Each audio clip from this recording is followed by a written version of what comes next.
बांग्लादेश में क्या हुआ ये हम सबको पता है, लेकिन सवाल ये है ये जो हुआ वो कैसे हुआ और इसके पीछे कौन है, इसे करने वाले लोग कौन कौन है और आगे इसमें क्या होने जा रहा है। बड़ी बात ये है। राम राम, मेरा नाम अजय सिंह, स्वागत है आपका मेरे यूट्यूब चैनल बसर पर। बांग्लादेश में जो हुआ वो रत्ती भर भी अचानक नहीं हुआ, ये सालों से चल रहा था इसकी तैयारी, और मैं इस पर बाद में आऊँगा। लेकिन पहले एक चीज़ स्पष्ट कर दूं कि बांग्लादेश में आज भी जो आम लोगों की लीडर है वो बिना संदेह से एक हसीना वाजिद है।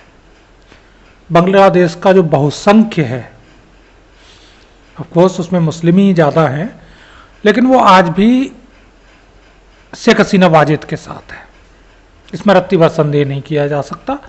सारी बात जो होती है उसके आगे चालू होती है, उसके बावजूद भी ये कैसे हुआ। आप घटनाक्रम पे अगर ध्यान दें, क्योंकि घटनाक्रम ही वो चीज़ है जो आपको समझाता है कि चीज़ें कैसे होती हैं। कुछ दिनों पहले शेख हसीना वाजिद जो थी वो चीन यात्रा पे गई थी। चीन की अपनी आधिकारिक सरकारी यात्रा में ना तो चीन की तरफ से उन्हें जो दिया जाना चाहिए वो प्रोटोकॉल मिला। जो चीन से मूल मुद्दा था इस पर बात करने गई थी, आर्थिक मदद का मामला था। चीन ने पहले उनकी सरकार के लिए जो करीब 5 लाख करोड़ रुपए की मदद की बात कही थी। तो ना तो चीन के जो उच्च पद के लोग हैं उनकी तरफ से कोई गंभीरता से उनसे चर्चा की गई और ना ही उन्हें उस तरह की कोई सहायता दी गई। और ये शॉकिंग था, झटके वाली चीज़ थी कि अचानक चीन का ये रवैया, जो चीन लगातार बांग्लादेश से मधुर संबंध बनाने का प्रयत्न कर रहा था, जो भारत को घेरने के लिए मानता था कि बांग्लादेश में उसका घुसपैठ महत्वपूर्ण है, उस चीन का रवैया बदल कैसे गया। इसके आगे जो किरदार इस लोकप्रिय नेता के विरुद्ध इकट्ठे हुए, उसमें पहली चीज जो थी, सबसे आगे थी, वो था बांग्लादेश का मुल्ला तंत्र। और पूरी जो इस्लामिक दुनिया की असली दिक्कत है वो ये मुल्ला तंत्र है। मस्जिद, मुल्ला, मौलवी जो होते हैं मदरसे, ये कट्टरपंथी जमात की फैक्ट्री है, ये तैयार करते हैं। एक जो फ्राइडे प्रेयर का सिस्टम है वो इन्हें संवाद करने की सुविधा देता है, और उस संवाद के जरिए कैसे ब्रेन वॉश करना है, कैसे लोगों को भीड़ में, उन्मादी भीड़ में बदलना है, कैसे पत्थरबाजी करवानी है, कैसे बम बना के फटवाना है, कैसे बांग्लादेश जैसे दंगे करवाने हैं, वो वहाँ से शुरू होता है। तो धर्म या मजहब का मुखौटा लगाए ये जो असल राजनीतिक तंत्र है, इसके हाथ में बड़े शुरू से ये ताकत रही है।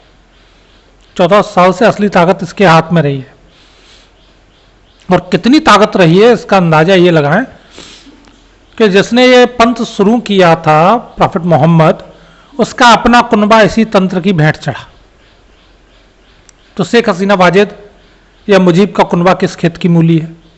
ऐसा नहीं कि उस दौर में जो वहां की आवाम थी उसका समर्थन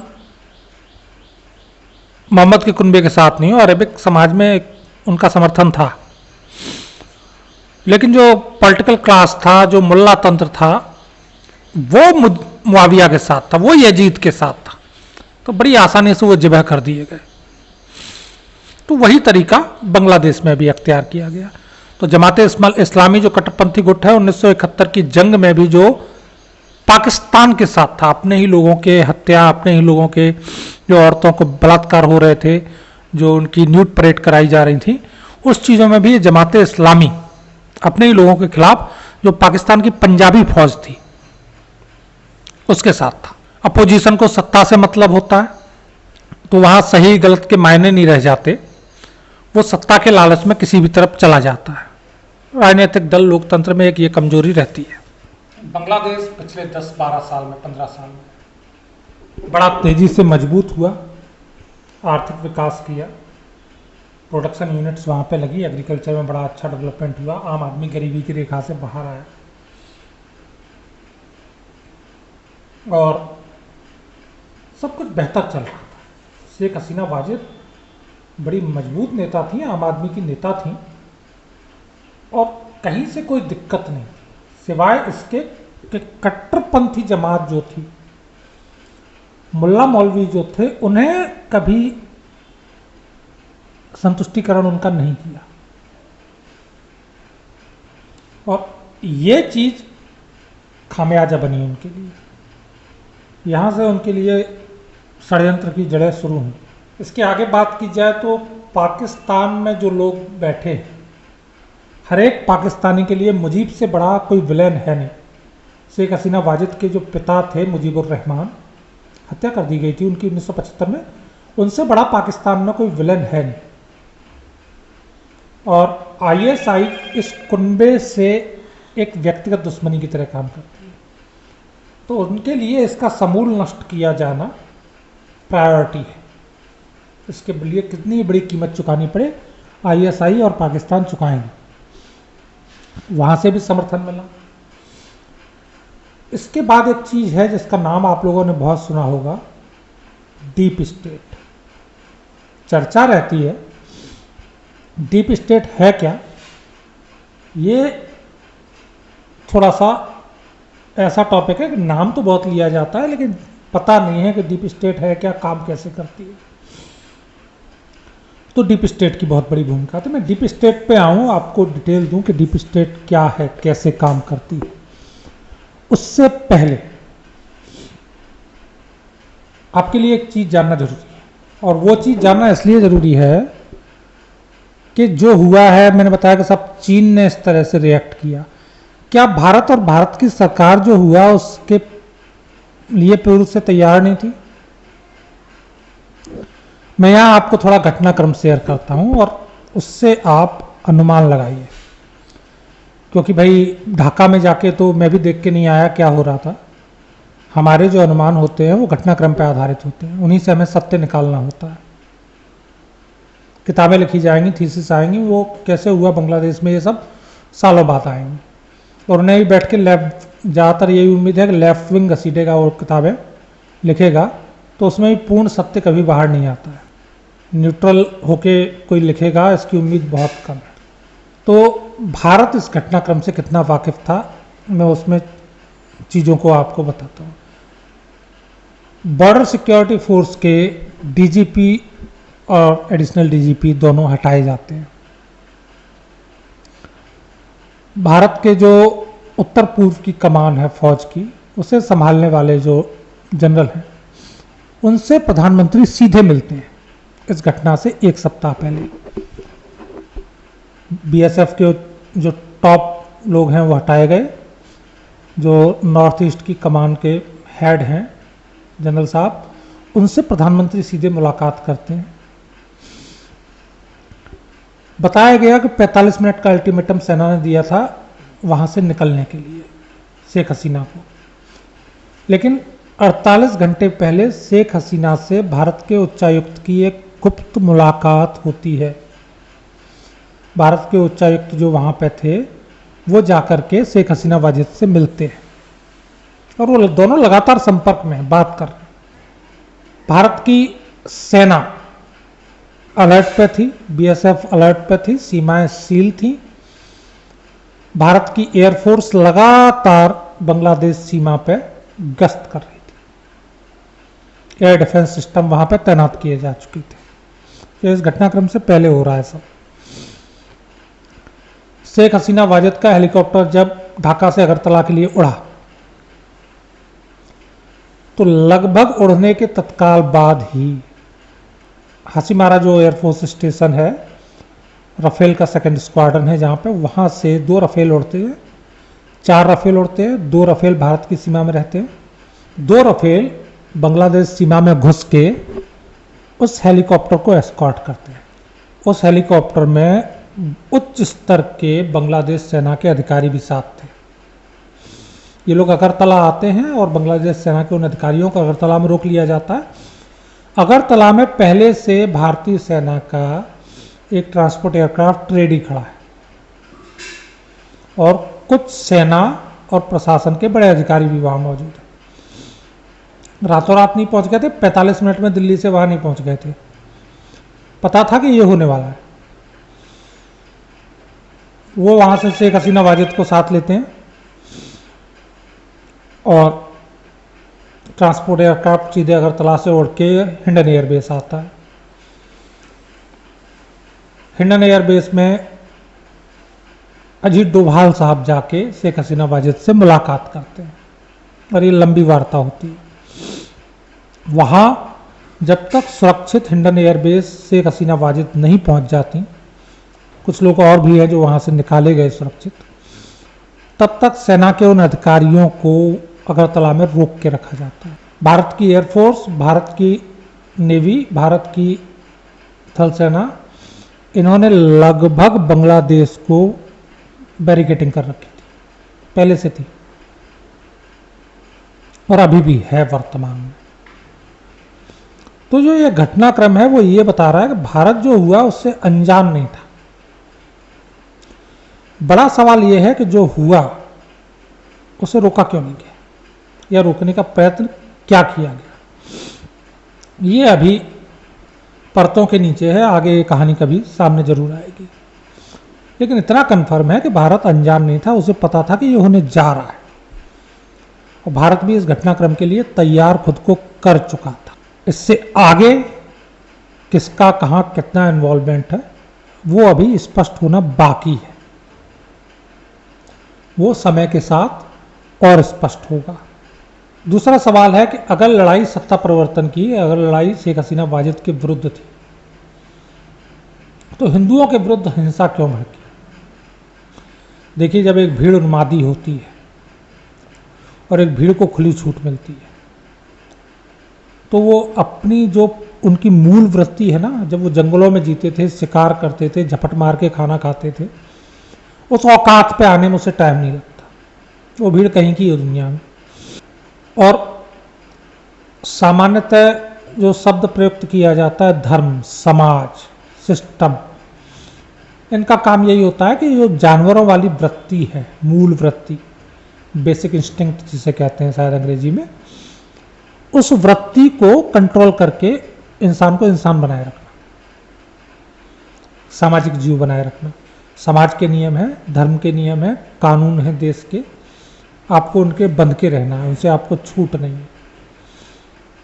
नहीं तो बिल्कुल जंगल बनने में समय नहीं लगेगा, इन सब चीज़ों को आप अलग कर दीजिए तो। 1400 साल पहले एक व्यक्ति हुआ और जो एक समाज में बदल गया था इंसान, जंगल से निकल के, उसने दोबारा गर्दन से पकड़ा और कहा कि नहीं समाज में मज़ा नहीं है, दोबारा जानवर बन। और उस जो जानवर वाली वृत्ति थी, हिंसक, लुटेरी, झपटमारी वाली, उसी को नाम दे दिया मजहब का, दीन का। तो इनकी ये मूलभूत समस्या है, जब भी इन्हें मौका मिलेगा ये इस पर उतरेंगे। अगर बांग्लादेश में हिंदू नहीं होते तो सियाओं के साथ ये होता, सिया नहीं होते तो ये आपस में एक आध ये फिकना है वो, और ये अलग पार्ट, ये अलग पार्ट, वैसा कुछ ढूंढ लेते। कुल मिला के ये होता। हिंदुओं की अगर बात की जाए तो चलिए साहब, हिंदू तो काफर है उनकी नज़र में। बांग्लादेश चिड़ियाघर के जानवरों ने तो कुछ नहीं बिगाड़ा होगा, उनका तो कोई राजनीतिक वजूद नहीं है, उनका कोई वोट नहीं है। बांग्लादेश के चिड़ियाघर के जानवरों तक को मार डाला, उन्हें मार के खा गए। और तो और जो वहाँ पे मादा जानवर थी, हिरण इत्यादि, उनके साथ दुष्कर्म तक किए इन्होंने। तो ये वृत्ति है और इसी का नाम आप दिन दे सकते हो। ये वृत्ति बड़ी प्रबल है, तो उस पर उतना आश्चर्य मत करिए। बड़ा सवाल एक होना चाहिए कि हिंदू इतना निरीह क्यों बन जाता है। ठीक है, वहाँ हिंसा हो रही है, आपकी ठीक ठाक पॉपुलेशन है, 1 करोड़ 1.5 करोड़ वहाँ हिंदू रहता है। आप ठीक है, और इतनी बड़ी भीड़ से लड़ नहीं सकते, लेकिन एक कर सकते हो, खुद को बांग्लादेश में ही एक कॉर्नर कर सकते हो, रंगपुर में या लगे हुए सटे हुए हिंदुस्तान से हिस्से वहाँ, और बिल्कुल वहाँ से भागना क्यों, वहाँ अपना हिस्सा मांगो। एक छोटा देश जो पॉपुलेशन के अकॉर्डिंग बांग्लादेश को काट के 10%, 15%, 20% वहाँ के हिंदुओं के लिए अलग बन जाए। बिल्कुल समर्थन यहाँ का हिंदू करेगा, यहाँ की सरकार भी करेगी उस संघर्ष में। हथियार, ट्रेनिंग, ये वो जो चाहिए मिलेगा, तुम्हें लड़ने का मादा तो तुम्हें रखना पड़ेगा। तुम वहाँ से भाग के यहाँ आ जाओगे, 4 दिन बाद फिर तुम्हारे यहाँ नखरे होंगे, तो वहाँ अपना हिस्सा लो ना यार, यहाँ भाग के क्यों आ रहे हो। हालांकि इन्हीं चीज़ों को ध्यान में रखते हुए सीए बनाया गया, कानून जो था सीए लागू किया गया इलेक्शन से ठीक पहले। और सीए का शायद सबसे बड़ा फायदा किसी को मिलना था तो बंगाली हिंदू को मिलना था, और सीए का सबसे प्रबल विरोध अगर किसी ने किया तो बंगाली हिंदू ने किया, ये भी सच्चाई है। बात लौट के हम आते हैं जो हमने एक शब्द कहा था कि डीप स्टेट। डीप स्टेट क्या है, ये कैसे काम करता है, इसमें पूरे घटनाक्रम में और दुनिया में कई और जगह इस तरह की चीज़ें हुई हैं, उनमें इस डीप स्टेट की बहुत बड़ी भूमिका है। तो थोड़ा सा डीप स्टेट पे जाते हैं। इस डीप स्टेट वो ताकतवर लोगों का समूह है जिन्हें ये लगता है कि दुनिया उनके हिसाब से चलनी चाहिए। बड़ी सीधी बात है। जॉर्ज सोरोस, ये नाम आप लोगों ने बहुत सुना होगा, ये उद्योगपति है, 92-93 साल का बढ़ऊ है अमेरिका का, और इनके दिमाग में ये बैठा हुआ है कि दुनिया इनके हिसाब से चलनी चाहिए, ये तय करेंगे कि सही क्या है गलत क्या है। और इसके लिए इन्होंने हथियार बनाया हुआ है, जो एनजीओ होते हैं ना, उन्हें दुनिया भर में समाज सेवा के नाम पे इन्होंने एक पूरा ड्रामा फैलाया हुआ है।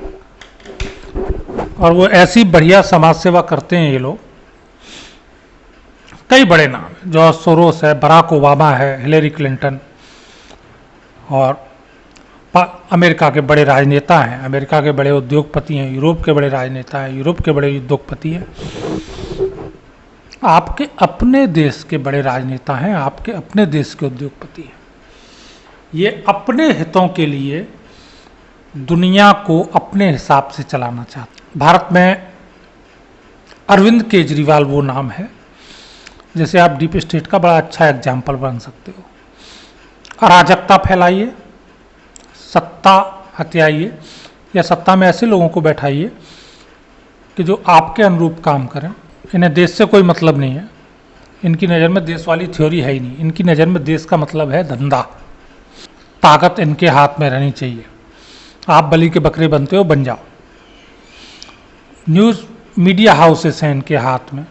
इवन वर्तमान में भारत की सरकार के अंदर मिनिस्टर इनके इशारों पे नाचने वाले हैं। अब की बार 400 पार का नारा दिया था मोदी सरकार, जब चुनाव चल रहा था उस समय मोदी जी ने। इन्होंने उस नारे को कैसे माइंड गेम में बदला। बीजेपी के अंदर से सबसे पहले ये चीज़ निकल के आई, ऐसा नहीं विपक्ष ने निकाली हो, बीजेपी के अपने नेताओं, बीजेपी के अपने संगठन ने संविधान बदल देंगे। 400 पार इस चीज़ के लिए चाहिए कि हमें संविधान बदलना है, नया संविधान आएगा। और बड़ा सोचा समझा तरीके से ये झूठ फैलाया गया, और ये झूठ कामयाबी से फैलाया गया। भारत में 2 बड़ी ताकतें हैं जो गली गली गांव गांव तक मौजूद है। पहली है ट्रेड यूनियन, लाल झंडे वाली, और इसका किसान यूनियन, फलाना यूनियन, मजदूर, लेबर, ये वो पहुंच है इनकी। छोटे मोटे काम पड़ते हैं इन लोगों को तो ये लोग साथ जाके खड़े होते हैं। शासन का तंत्र जिस तरह का हमारे यहाँ भ्रष्ट और है, लोगों को सताने वाला, तो लोगों को काम पड़ते हैं तो ये परेशान करते हैं, और ये लोग जाके साथ खड़े हो गए तो लोग इनसे जुड़ गए। तो ये यूनियन जो है, लाल झंडे वाली जमात है, कम्युनिस्ट है। तो पहली ताकतवर जमात ये है। सरकार में भले नहीं हो, लेकिन आपके पास वोट भले कम हो, आपके हर गांव में 10 आदमी हैं, आप बहुत ताकतवर हो। और ये चीज़ लाल झंडे के पास है। वो वोट में भले ना जीत पाए आपसे, लेकिन उनके पास जमीन पे पकड़ है। दूसरी ऐसी ही ताकतवर संस्था है आरएसएस, राष्ट्रीय स्वयंसेवक संघ। और इन 2 संस्थाओं को अगर भारत में इस्तेमाल किया जाए तो किसी भी झूठ को सच कहा जा सकता है, बनाया जा सकता है, उसका विरोध खड़ा किया जा सकता है। कृषि कानून किसानों के हित में थे, लेकिन लाल झंडे ने सरकार के विरुद्ध उनका हथियार की तरह इस्तेमाल किया। टारगेट यही था कि सरकार ताकत का इस्तेमाल करे, लाशें जाएं लौट के, और जो बॉर्डर एरिया है पंजाब, हिमाचल, हरियाणा का, वो जले, उत्तर प्रदेश का पश्चिमी हिस्सा जले। ठीक वो हालात बने जैसे बांग्लादेश में, लेकिन असफल रहा। जब लाल झंडे वाली जमात असफल रही तो भगवा झंडे वाली जमात में डीप स्टेट ने पैर फैलाए, वहां भी है। और मैं खुल के कहता हूं मोहन भागवत इस डीप स्टेट का हिस्सा है, किसी और को हिचकिचाहट होगी कहने में, मैं खुली कह रहा, मैं बड़ा खुल के इस बात को कहता हूं, मैं उन लोगों में से हूं। मोहन भागवत और नितिन गडकरी जैसे लोग इस डीप स्टेट के मोहरे हैं राइट विंग में, और भी कई नाम हैं। खुल के 2024 में सरकार के विरुद्ध इन लोगों ने अंदर खाने काम किया, ऊपर से इशारा मिलने में। ये हुआ, बांग्लादेश में हुआ। बांग्लादेश में सत्ता परिवर्तन के लिए खुद शेख हसीना वाजिद की अपनी पार्टी के भीतर के भी लोग थे जिन्होंने ये किया। पक्ष तो था ही। जो आंदोलन चल रहा था ना, उसमें हिंदू भी बढ़ चढ़ के हिस्सा ले रहा था। बाद में आग लगाई जा रही, मारा जा रहा है, सेल्फियां डाल रहा था, देखो जी हम तो क्रांतिकारी हो रहे हैं। हो गई क्रांति, ले लो मजे क्रांति के। ठीक ऐसे ही पंजाब का हिंदू, हरियाणा का हिंदू बड़ी संख्या में, जो ये खालिस्तान वाली जमात है ना, जो कृषि आंदोलन का मुखौटा लगा के आई, तो उनके साथ था, सिंपैथी थी, आज भी है। जिस दिन मरेंगे उस दिन कहा जाएगा हमें बचाओ, राष्ट्रपति शासन लगाओ, सेना भेजो, हर घर के सामने स्पेशल फोर्सेस के कमांडो तैनात करो। ये जिम्मेदारी मोदी की है। और ऐसा नहीं है कि अब आकर के 10 साल सत्ता में रहने के बाद ये चीज़ें हुई। घटनाक्रम को जो लोग बारीकी से देखते हैं ना, वो जानते हैं कि मोदी जिस दिन गद्दी पे बैठा था, उसके महज 2 महीने के अंदर मोदी की हत्या का पहला प्रयत्न डीप स्टेट द्वारा किया जा चुका था। मोदी ने एक कहा था ना कि मुझे ये एहसास है कि ईश्वर ने मुझे कुछ विशेष के लिए भेजा है, या मेरी या लोगों की मर्जी से ज़्यादा ईश्वर की मर्जी वाली बात है। ऐसे नहीं कहा था, उसके पीछे वजह है। अगर आप गौर से देखेंगे, सारी सुरक्षा व्यवस्था, सारी चीज़ों के बावजूद भी मोदी की जान लेने के भी प्रयत्न कम नहीं हुए। मई में मोदी ने प्रधानमंत्री पद की शपथ ली थी 2014 में। जुलाई में मोदी को मिटाने का, मोदी को खत्म करने का पहला गंभीर प्रयत्न हो चुका था, और मोदी सिर्फ किस्मत से बचे थे। इस डिटेल पे किसी दिन फिर आएंगे, क्या कांड हुआ था, कैसे मोदी को मारने का प्रयत्न किया गया था, और उसके बाद कैसे आनन फानन में भारत ने विशेष विमान खरीदे प्रधानमंत्री की यात्राओं के लिए, तैयार किए, ताकि प्रधानमंत्री की सुरक्षित विदेश यात्राएं हो सके। तो वो भी था। उसके बाद भी ये क्रम चले हैं। अभी भी कुछ दिन पहले का घटनाक्रम है जहां प्रधानमंत्री आवास में एसपीजी प्रमुख से प्रधानमंत्री ने एक बहुत छोटा सा सेंटेंस बोला था, मैं दिल्ली में अकेला। जब उनसे पूछा गया कि आप अपनी सुरक्षा से संतुष्ट हैं, तो उन्होंने एसपीजी प्रमुख को जवाब दिया था, मैं दिल्ली में अकेला हूँ। इसके बहुत बड़े मायने हैं इस बात के। एक व्यक्ति है, एक पार्टी भी नहीं कहूँगा, एक व्यक्ति है जो इस देश के हित, हिंदुओं के हित के लिए लड़ रहा है, अकेला लड़ रहा है, अपनी जान दांव पे लगा के लड़ रहा है। प्रयत्न उसकी जान लेने के भी किए गए, प्रयत्न उसे सत्ता से हटाने के लिए भी किए गए, अपनों तक को उसके विरुद्ध खड़ा करके लड़ाया गया। बहुत लंबे लेवल प्लानिंग होती है। तो डीप स्टेट ऐसे कार्य करता है। ये है डीप स्टेट, सत्ता के लालच, पैसा कैसे बिकेगा, पद, पैसा, ब्लैकमेलिंग सब करते हैं। फ्रांस में बड़ी आसानी से वहाँ की जो राइट विंग की नेता थीं, जीता हुआ चुनाव हरवा दी गई। वही हथियार अपनाया गया, अफवाह।